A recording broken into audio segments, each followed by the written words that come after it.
Buenos días. El día de hoy les vamos a hablar sobre el tema de antropología filosófica, con algunos entusiastas sobre el tema, Mauricio Daniel Quilla y Wilber Alejandro Carrera, quienes nos podrán contar un poco más sobre este tema.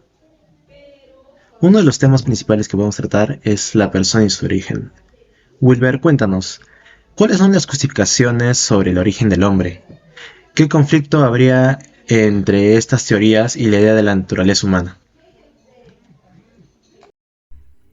Bueno, ahora puedo proceder a explicar sobre el tema uno, que es cuál es el origen del hombre, básicamente. ¿Cuáles son las justificaciones y bueno, el conflicto entre estas teorías y la idea de una naturaleza humana? Básicamente, el origen del hombre se justifica bajo dos razones: la evolución, la teoría de la evolución y la creación divina. En pocas palabras, puede ser la justificación naturalista y la justificación sobrenatural. La naturalista se refiere a la evolución, que desde la perspectiva científica nos dice de que el hombre, bueno, ha partido desde el mono hasta ser el hombre industrial que es ahora, ¿no? Hablando en términos actuales. Bueno, este enfoque destaca procesos naturales que se adaptan a lo largo del tiempo como la fuerza motriz detrás de la diversificación de las especies, incluyendo la evolución del Homo sapiens. Y en el caso de la creación divina o justificación sobrenatural, bueno, podemos decir que sostiene que el hombre es una creación divina. Esta justificación básicamente está en la creencia religiosa de que el hombre fue creado por Dios a su imagen y semejanza.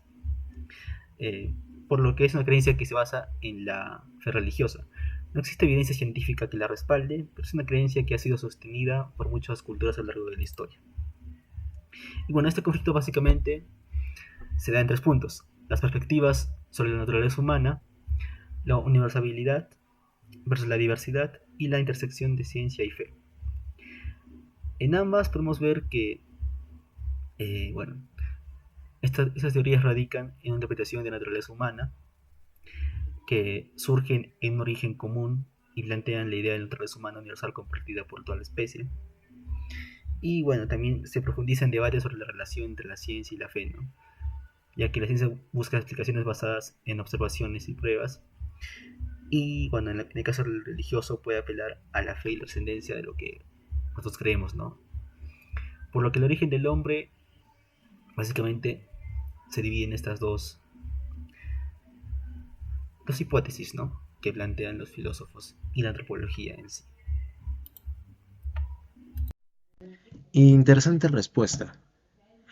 Ahora, también para Wilber, ¿nos podrías explicar el alma? ¿Cómo se justifica la existencia del alma y por qué es posible su existencia más allá del cuerpo? ¿Es posible sustentar la existencia del alma frente al monismo materialista que prima en gran parte de la sociedad científica de hoy? ¿Cuál sería el mayor reto? Y si nos podrías dar un argumento sobre este. Bueno, sobre la pregunta del tema 3, podemos decir que el alma sigue existiendo, ya que básicamente no depende del cuerpo. ¿Esto por qué?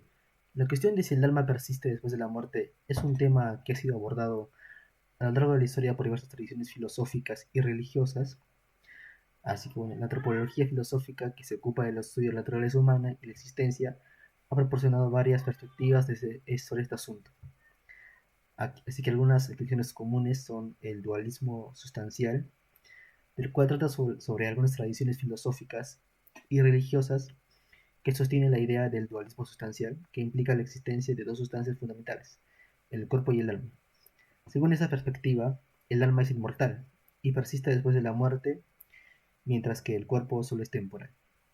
También está la inmortalidad del alma, que nos dice que otras visiones religiosas sostienen que el alma es inmortal y que su existencia continúa de otra forma o en otro plano después de la muerte física.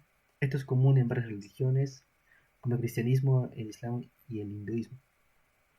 Ahora, en una perspectiva filosófica secular, podemos decir que hay una continuidad a través de la influencia. Algunos filósofos han abordado la cuestión desde una perspectiva más secular, sugiriendo que el legado de una persona, sus acciones y su impacto en el mundo puede considerarse como una forma de persistencia después de la muerte. La influencia que alguien deja en la sociedad, en sus obras o las generaciones futuras, puede entenderse como una continuidad de su alma o en términos de impacto. En la memoria colectiva y cultura, se puede decir que otra perspectiva circular es que el alma de una persona puede persistir en la memoria colectiva de la sociedad y a través de la preservación de su cultura, logros y contribuciones. Por lo que, bueno, cabe destacar que estas explicaciones varían ampliamente y dependen en gran medida de las creencias personales, filosóficas y culturales de cada individuo. La cuestión de la existencia del alma después de la muerte sigue siendo un misterio que ha sido abordado de diversas maneras a lo largo de la historia de la filosofía y la religión.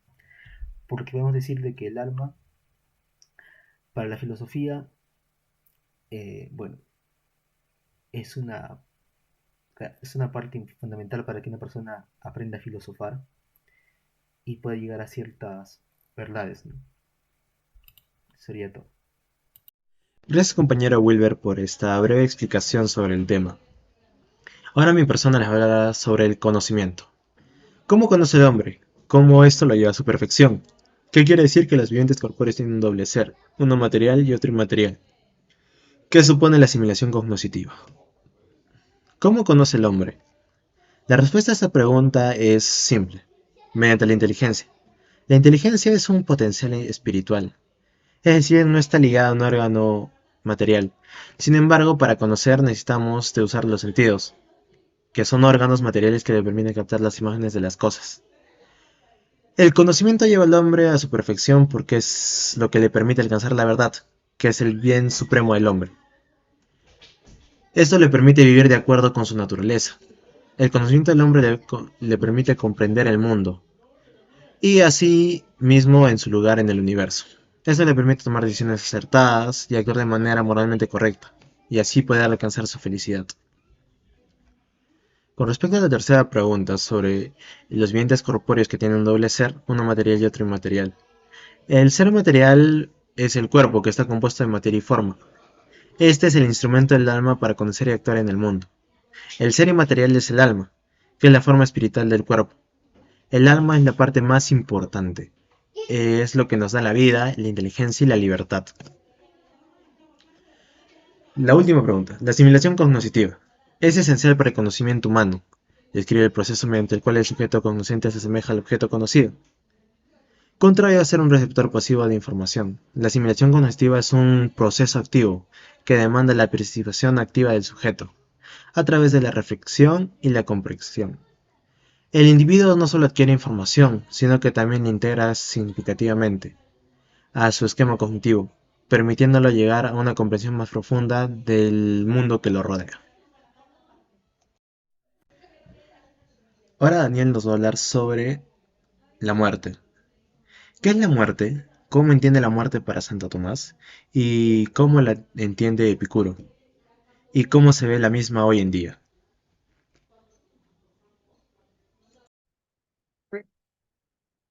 Bueno, yo les voy a hablar sobre lo que es la muerte. La muerte, conceptualmente, va más allá del mero cese de las funciones biológicas. Filosóficamente es un fenómeno complejo que ha intrigado a la humanidad a lo largo de la historia. Más allá de su definición médica, la muerte se considera a menudo un misterio existencial, marcando el fin de la experiencia individual y planteando preguntas fundamentales sobre la naturaleza de la vida y la conciencia.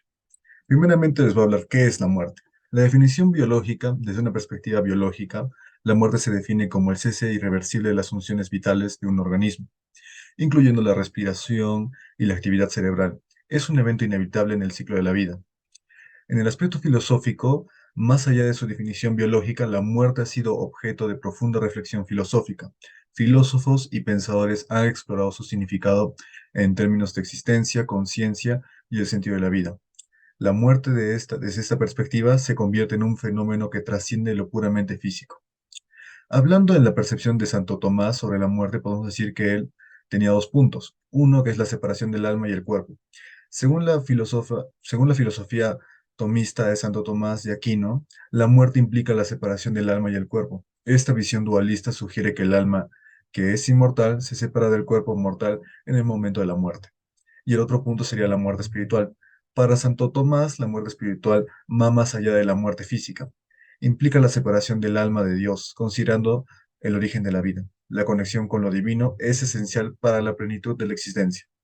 En cuanto a la percepción de Epicuro sobre la muerte, también tenemos dos puntos. La perspectiva materialista.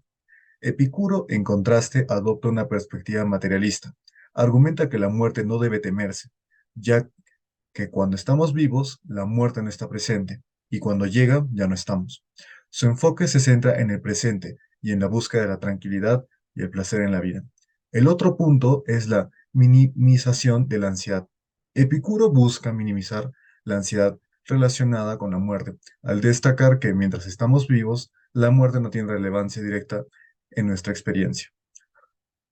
En cuanto a la percepción de la muerte en hoy en día, también tenemos dos puntos. Una diversidad de perspectivas. En la contemporaneidad, la percepción de la muerte es diversa y está influenciada por factores culturales, religiosos y filosóficos. La pluralidad de perspectivas refleja la complejidad de la experiencia humana y las diversas formas en las que las personas abordan el significado de la muerte. En cuanto a los enfoques existenciales y religiosos, mientras que algunos adoptan enfoques existenciales que destacan la importancia de creer significado en la vida ante la inevitabilidad de la muerte, otros encuentran consuelo en las perspectivas religiosas, que ofrecen esperanza de vida después de la muerte. La ciencia, al proporcionar comprensiones más claras de los procesos biológicos, también influye en cómo percibe y comprende la muerte en la actualidad. Eso sería todo con respecto a la muerte. Gracias compañeros por esta breve charla sobre la antropología filosófica, pero lamento decir que el tiempo se nos está acabando. Eso es todo por hoy. Gracias a todos y espero sigan viendo más videos de nosotros.